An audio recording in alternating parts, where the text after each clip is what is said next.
Assalamualaikum warahmatullahi wabarakatuh. Perkenalkan, saya Nafisa Misgiarti dari Program Studi Pendidikan Bahasa dan Sastra Indonesia Universitas Jember. Nah, pada semester ini saya sedang menempuh kuliah kerja pengenalan lapangan persekolahan atau yang biasa disingkat dengan KKPLP yang berlokasi di MTSN 1 Situbondo. Nah, pada video ini saya akan mengajak adik-adik sekalian untuk belajar tentang teks cerita fantasi. Yuk, perhatikan videonya sampai akhir. Assalamualaikum adik-adik. Sebelum mulai belajar, silahkan persiapkan kebutuhan belajar kalian ya, seperti buku dan alat tulis. Nah, jika sudah, alangkah lebih baik jika kita berdoa terlebih dahulu agar diberi kelancaran dan ilmu yang berkah. Berdoa, disilakan. Berdoa selesai.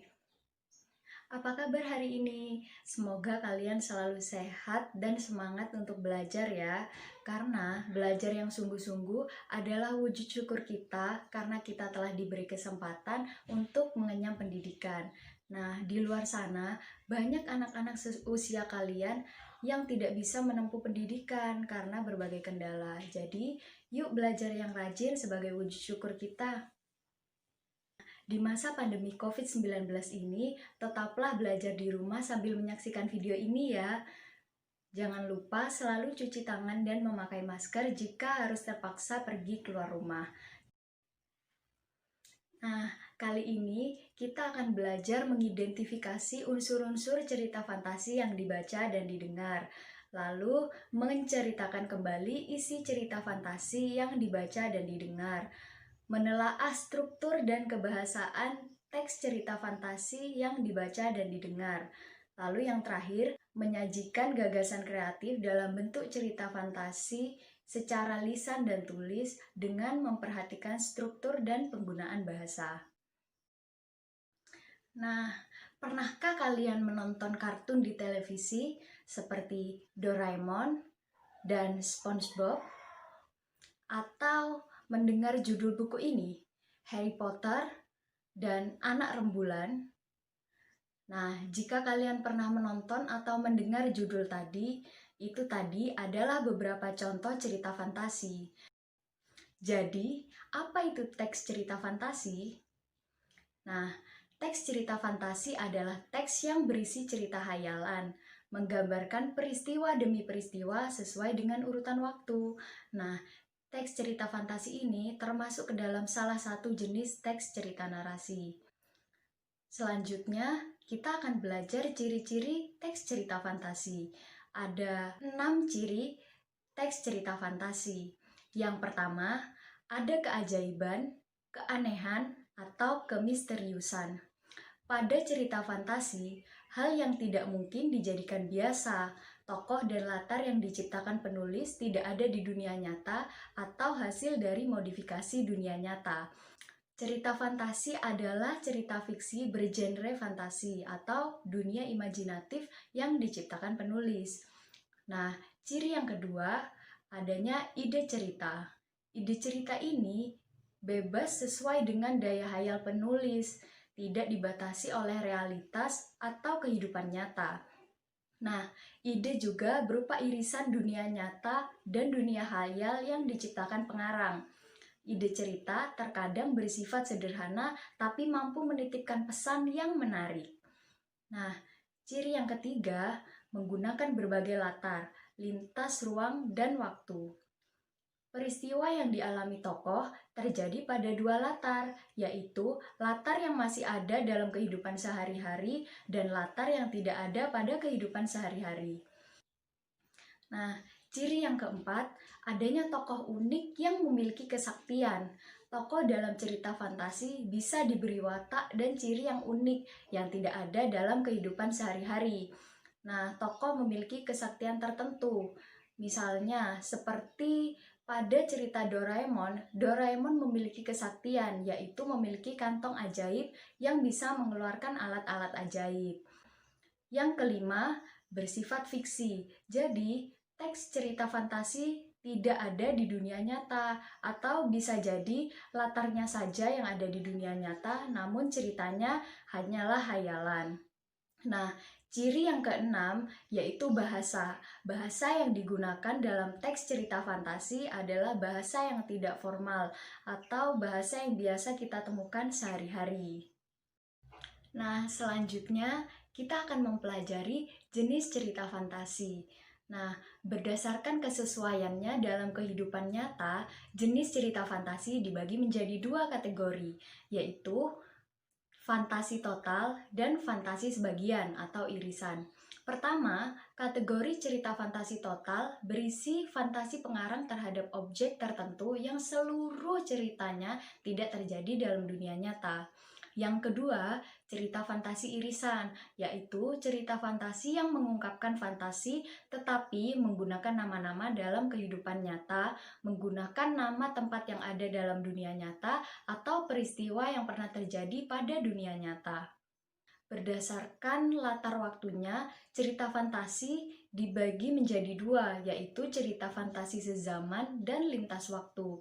Latar sezaman berarti latar yang digunakan hanya satu masa, misalnya fantasi masa kini, fantasi masa lalu, atau fantasi masa yang akan datang atau futuristik. Yang kedua, latar lintas waktu, yang berarti cerita fantasi menggunakan dua latar waktu yang berbeda, misalnya masa kini dengan zaman prasejarah.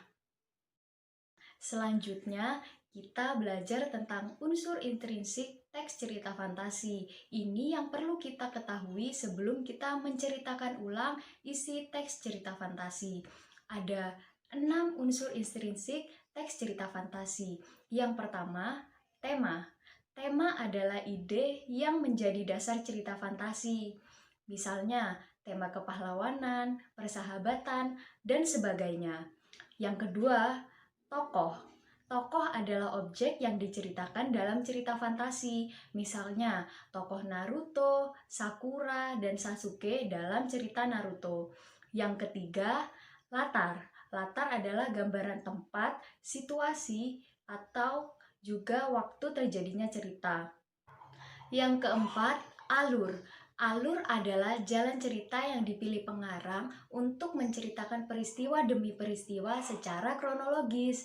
Yang kelima, yaitu sudut pandang. Sudut pandang adalah posisi penulis dalam cerita. Sudut pandang orang pertama biasanya menggunakan kata ganti orang pertama, seperti aku, saya, kami. Sementara sudut pandang orang ketiga dalam cerita biasanya menggunakan kata ganti orang ketiga, yaitu dia, mereka, seperti itu. Unsur yang keenam yaitu amanat. Amanat adalah pesan atau nilai-nilai baik yang disampaikan penulis melalui cerita fantasi itu. Selanjutnya, kita akan belajar tentang struktur teks cerita fantasi.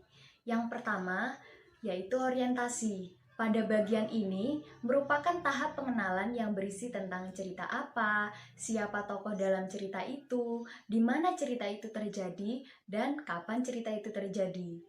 Setelah pengenalan tokoh dan latar, urutan struktur yang selanjutnya adalah komplikasi. Nah, pada bagian komplikasi ini, tokoh telah mengalami konflik. Konflik adalah permasalahan yang dialami tokoh. Konflik ini dapat berupa konflik tokoh dengan alam, antar tokoh, atau konflik dengan dirinya sendiri. Nah, struktur yang terakhir adalah resolusi. Pada bagian ini merupakan tahapan penyelesaian atau peleraian. Pada tahapan ini, cerita bisa berakhir bahagia atau tidak jarang juga cerita yang berakhir dengan tragis atau menyedihkan. Nah, setelah mempelajari struktur teks cerita fantasi, mari kita mempelajari ciri kebahasaannya. Ada 3 ciri kebahasaan teks cerita fantasi. Yang pertama, adanya konjungsi urutan waktu. Konjungsi atau kata penghubung urutan waktu biasa digunakan dalam teks cerita fantasi. Misalnya, selanjutnya, kemudian, seketika, sementara itu, lalu, dan contoh yang lainnya. Yang kedua, menggunakan kata ganti. Kata ganti adalah kata yang menggantikan suatu hal atau benda. Kata ganti ini terdiri atas kata ganti orang, kata ganti penunjuk, dan kata ganti penanya. Misalnya, itu, dia, aku, nya, dan lain sebagainya. Nah, ciri kebahasaan yang ketiga yaitu kalimat langsung dan tidak langsung. Dalam cerita fantasi, kalimat langsung biasanya diucapkan oleh seorang tokoh, sementara kalimat tidak langsung digunakan pengarang dalam menceritakan tindakan tokoh tersebut. Nah, setelah memahami struktur dan kebahasaan teks cerita fantasi, sekarang saatnya menuangkan gagasan kreatif dalam bentuk cerita fantasi. Berikut ini langkah-langkahnya. Nah, langkah yang pertama yaitu menemukan ide. Biasanya, ide-ide ini berputar di sekitar peristiwa utama seperti perang atau kematian seseorang. Nah, jika sudah menemukan ide, ajukanlah pertanyaan-pertanyaan sederhana seperti misal, mengapa, siapa yang melakukannya, kapan, bagaimana. Lalu setelah itu, teruskan pada pertanyaan yang lebih detail seperti bagaimana hal itu bisa mengubah dunia, bagaimana hal itu bisa mempengaruhi orang-orang sekitarnya. Setelah itu, ini akan menjadi plot utama yang akan difokuskan pada peristiwa-peristiwa dalam cerita. Langkah yang kedua yaitu menciptakan tokoh. Setelah mempunyai beberapa peristiwa utama yang akan menjadi inti cerita, saatnya untuk melanjutkan ke penciptaan tokoh-tokoh. Sang tokoh bisa merupakan suatu makhluk selain manusia atau semacamnya. Namun harus jelas apakah dia perempuan atau laki-laki, apakah perannya dalam cerita tersebut. Kemudian tentukan juga ciri-ciri kepribadian utama tanpa memberi terlalu banyak detail. Nah, langkah yang ketiga yaitu menentukan latar. Tentukan di mana tokoh ciptaan kalian itu hidup. Manusia tinggal di bumi, tetapi di mana tokoh itu tinggal? Apakah ia dunia yang ingin kamu ciptakan sendiri? Nah, pilih latar yang mendukung inti cerita. Langkah yang keempat, menciptakan alur. Tentukan peristiwa utama, kemudian rancanglah supaya peristiwa itu dapat dipercaya. Kemudian gabungkan peristiwa-peristiwa lainnya dalam peristiwa utama. Langkah yang kelima atau langkah yang terakhir, mulailah menulis. Jangan mulai dengan kalimat pada suatu hari yang cerah karena itu sudah biasa digunakan. Nah, buat pembaca tertarik dengan paragraf pertama dan hanyutkan mereka ke kisahmu yang penuh petualangan.